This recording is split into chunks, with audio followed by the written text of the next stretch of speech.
Jūratė, vat po šito mūsų pokalbio daugiau negu valandą mes pasišnekėjom, tai ką gavai per šią konsultaciją, su kuo atėjai, su kuo išeini iš šitos konsultacijos, koks rezultatas iš vis to? Labai džiaugiuosi, kad vis tik pasiryžau rinkti šią konsultaciją. Iš tikrųjų, iš pradžių labai sudomino.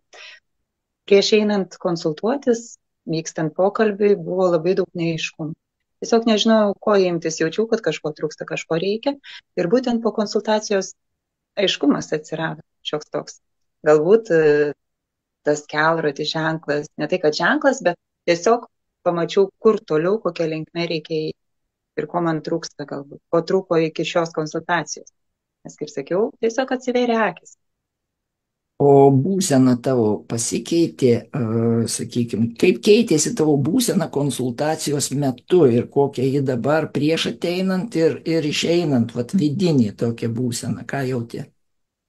Ta vidinė būsena prieš ateinant buvo didelis pasimetimas, nežinojimas, kuria linkme ir kur eiti. Tas pojūtis buvo, kad reikia kažką keisti.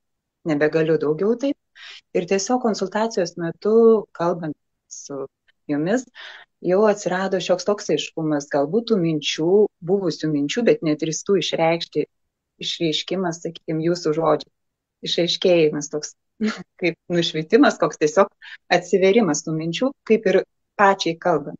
Jūsų žodžiais kalbėjau kaip ir aš, nes buvo tokių sutapimų, kad taip, būtent apie tai kalbame.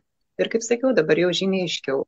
Ta būsena geresnė, pasimetimas šiek tiek mažiau ir jau yra aiškumas, ką daryti toliau. Tai va tai iš Būtent to labai aiškumo. dėkinga. Iš to aiškumo, ką daryti toliau. Tai ką darysi toliau, Jūratė? Na, kaip ir sakiau, visų pirma, pasiklausysiu tuos atsiliepimus ir jau iškart, kai pradėjom kalbėti apie tą kursą 4 savaičių, jau jaučiu, kad tai, ko man trūksta, kursas, kad atsirastų dar didesnis aiškumas ir supratimas, ko reikia, kad būčiau laiminga gyvenime. Tai Aš tiesiog dėkoju tau už tai, dėkoju Jums. kad išgirdai visą tai.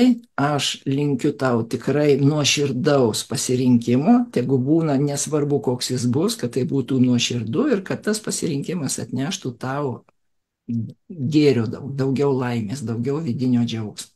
Ačiū tau. Nu, ir iki. Ir Jums ačiū. Vis.